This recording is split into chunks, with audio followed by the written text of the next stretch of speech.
welcome back to the show. This is Caroline Orzak. And Katie Beer. Okay, so the topic of discussion today is the Battle of Lexington and Concord. In our show today, we have two eyewitnesses to discuss the occurrence of the event on April 19th. Our first eyewitness is a patriot, who was a local Minuteman, who was called to the green as soon as the news was heard that 2,000 British soldiers were advancing into Concord. The second guest on our show, in fact, is a British soldier who also participated in the battle. With no further delay, let's bring out our first guest, Samuel Cooper. Hello there, how's it going? Good, thanks for asking. What was your experience in the battle like? I have to admit it was a bit frightening.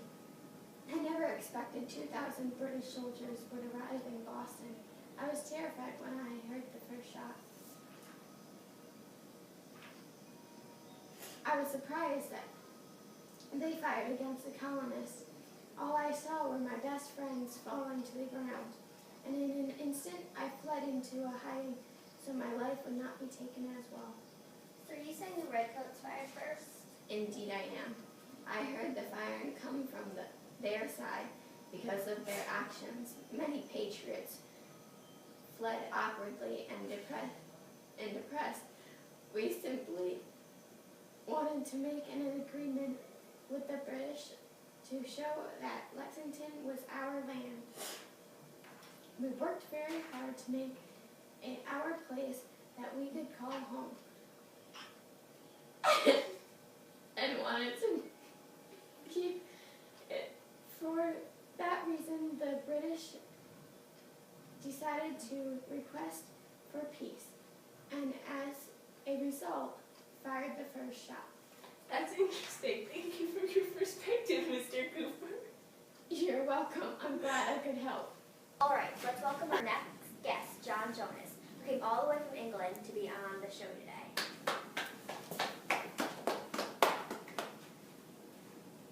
Hello.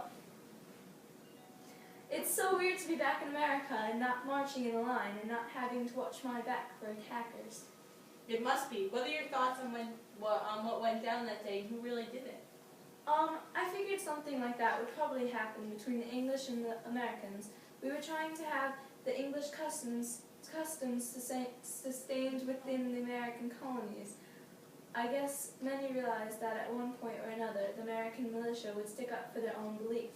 So, therefore, their anger at what we Britons were attempting to do caused them to fire first.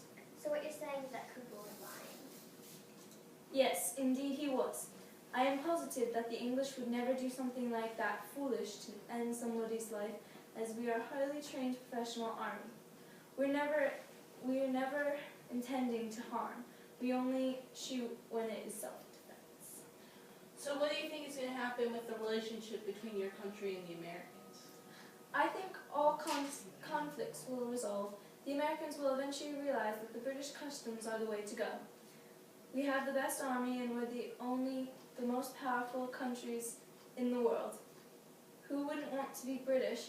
If the Americans do not have our support, their lifestyle will eventually fade away due to the lack of skill and experience. Well, John, thank you for your input on the situation. We are glad to have you and have a safe trip back to England.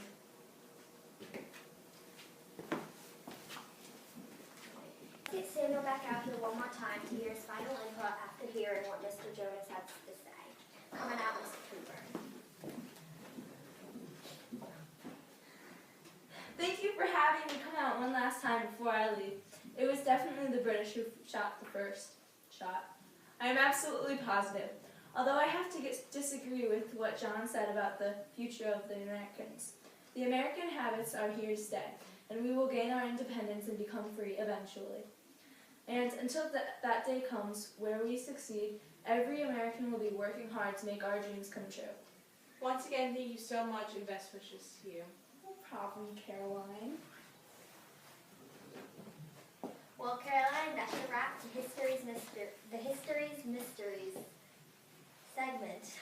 Coming up next is the weather report with Amanda Tate. We hope to see you then.